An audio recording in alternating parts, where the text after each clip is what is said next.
Welcome to our Unit 3 walkthrough. We have a Palomino Puma, model number 32RBFQ. With this walkthrough, we'll start with the outdoor kitchen. Pretty big kitchen. Sometimes in some sites, if the site is not level, this is actually quite a bit tall for shorter people. But all you have to do is release, there's a latch on each side. So we're going to release this side and we're going to release this side. If they're hard to release, just push the door in a little bit. The door's got shocks on it, so it'll open automatically. This unit's got kind of a big dorm fridge in it. It's just a fridge, there's no freezer. The next thing is the microwave. Just like a microwave at home, just maybe a little bit smaller. You have your sink, which has hot and cold. And then your next thing is your gray stone cooktop. It's got a little latch right here. All you do is unlatch that, pull it all the way out.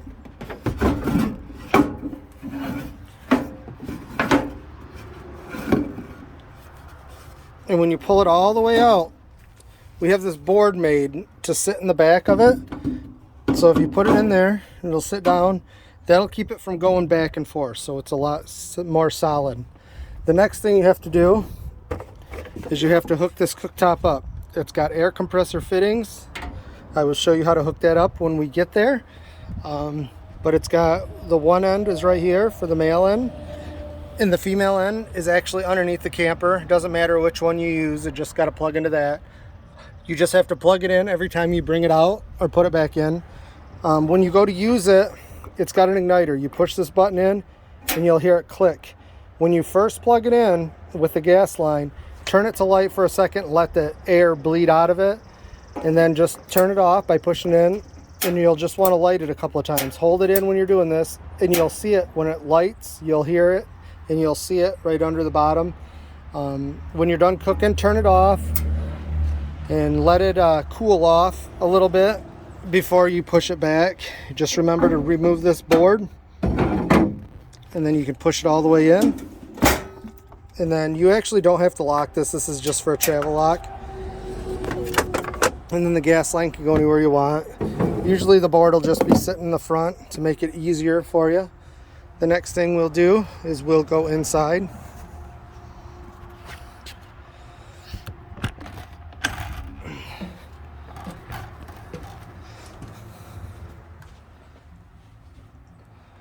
So the first thing you'll notice is the monitor panel. This is kind of the brains of the operation. So what we have is we have 3 slide out buttons right here. This is for the middle, this is for the front of the camper, and this is for the rear of the camper. You won't need to do anything with that. I will already have the slides all out when you get there. This one's the main thing you want to worry about, the awning. This is the only thing not covered by insurance, so make sure you put it away at night. Even if it's a little breezy, put it away. To put it out, all you do is hit the extend button, which is the top, push and hold it, and the awning will come out. They're not super fast, but they work really good. They could take rain, but they can't take the wind. So when it goes all the way out, there will be a valance that should fall. Sometimes it gets stuck up there. We'll see if it falls. So there's the valance. So there it did fall. But when you see the black awning tube, it's all the way out. That's all you got to do. Now if it's raining, right under here where the bottom bar is on that awning, if you go and pull that down, just that far side when it's raining, it'll divert the water off of the awning onto that side. You only want to bring one side down, and you want to bring it at the side that's farthest away from the door. So if it's raining, that bottom bar right there, you just have to pull it all the way down and it'll divert the water really fast. Next thing you want to do to retract it is hit the bottom button. You just push and hold it and it'll bring it in. You just keep holding it till the awning comes all the way in. Like I stated before, this is the only thing not covered by insurance, so you're 100% liable for this. Some of the awnings are faster, some are slower. Just depends who the manufacturer is. So you keep holding it till it comes all the way in, and it'll stop. That's it. It's That's all you got to do. The next thing is your awning light. If you push this, on the outside of the awning, there's an LED light strip. It lights it up pretty nice at nighttime. The next button you push is an under cabinet lighting, and it's just a small for a night light. If you push the next one, it'll turn your main lights on, just basically in the living room area here. And then the next one is a porch light. It's just a little tiny light outside. The next thing is your water pump. It's basically like a well pump out in the country. It gets the pressure from down below up to the faucets. So you can turn that on and it can stay on all the time. The next thing, it's a water heater. This is the LP water heater. This coach actually has an electric water heater too, which is turned on inside the water heater. So I always have the electric on. Instead of using my gas, you're going to use the Parks electric. So the next thing we have is your monitor panel.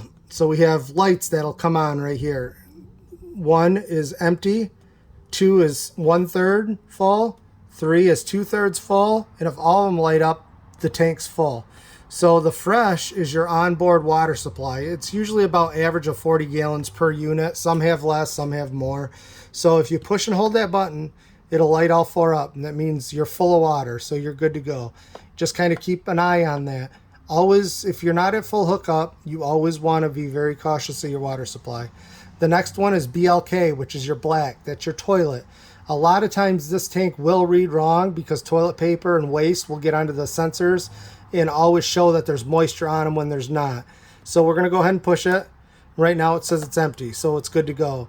When you get your unit, it will already be dumped. So even if it says it's like 1/3 full or 2/3 full, it's not. It's going to be empty. Try to clean them as good as I can. Sometimes they're hard to clean. The gray is your sinks and showers, so you push that. Your gray 2 is usually your kitchen. So you push that, they're all empty. So that's that. This unit has a smart TV. You can actually use your phone to hook up some apps on there if you want.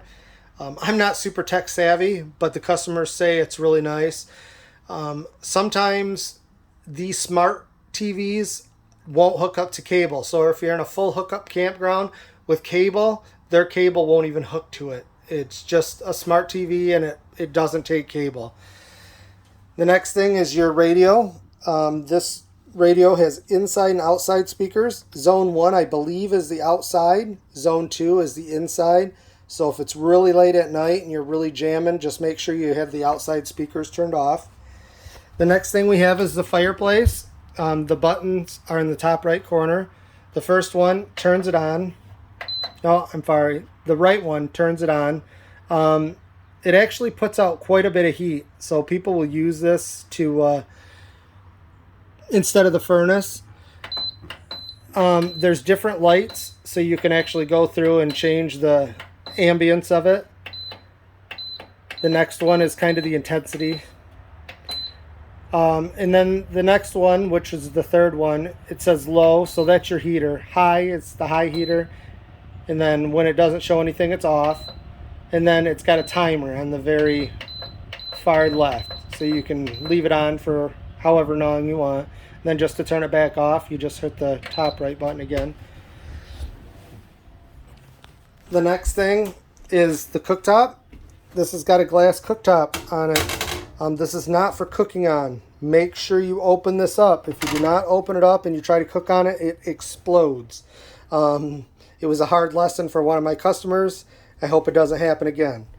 But all you do is you push the knob in to turn the gas on, so it shows you which one it is. So the first one is the left, the second one's the front middle, the last one is the bottom right, and then the farthest one is actually for the oven. So all you do is push it in and then turn it to high, and then your sparker turns clockwise. So you just turn your sparker.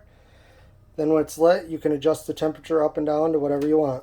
When you're done, just make sure you turn all the gas valves off. When you're cooking, it's got a vent up here on your hood. Use this vent. It gets the moisture and the heat out of the camper. Moisture is really bad for campers, so we want to go ahead and use that all the time. You have a microwave inside of this coach also. It's just like your microwave at home, just a little smaller maybe.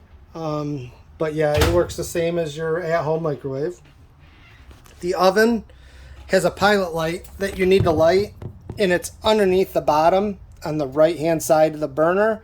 Most people don't use the oven, so we don't really recommend it. They're hard to use, but if you do decide to use it, wrap the whole thing in tin foil. If food spills over on your pans, we actually have to unbolt a lot of stuff to get it out to clean it, so it's not an easy clean oven. So if you are going to use it, we highly recommend to put tin foil in there, because if we got to tear it apart, there's definitely a big cleaning fee for that. The next thing is the fridge. This fridge is pretty big in this unit. The bottom is your fridge. So you can put all your stuff in there. The top one is your freezer. These will be cold when they get to your campsite, so you'll be ready to rock and roll on that. The next thing is your thermostat. So it's got your controls over here. It won't focus. So all the way to the left is cool, which is your AC. The fan is just circulates the ambient air, and then the heat on the right hand side is your furnace. So you just got to slide it to whichever one you want, and that's it. You always want to leave this in auto on the left hand side. You can either run it on auto high or auto low. When it's at temperature, it'll kick on and off. If you put the fan just to on, it'll always stay on. It won't kick on and off. And then all you do is slide this to the temperature you want. The next thing is your bathroom. It's got a pretty nice sized shower in it. The toilet in this unit is a foot flush toilet. So at the bottom right, it's got a pedal. To flush it, you push it down all the way. And then to fill the bowl up, you just push the pedal ever so slightly down, and it'll fill the bowl. Then when you want to flush it, push it all the way down.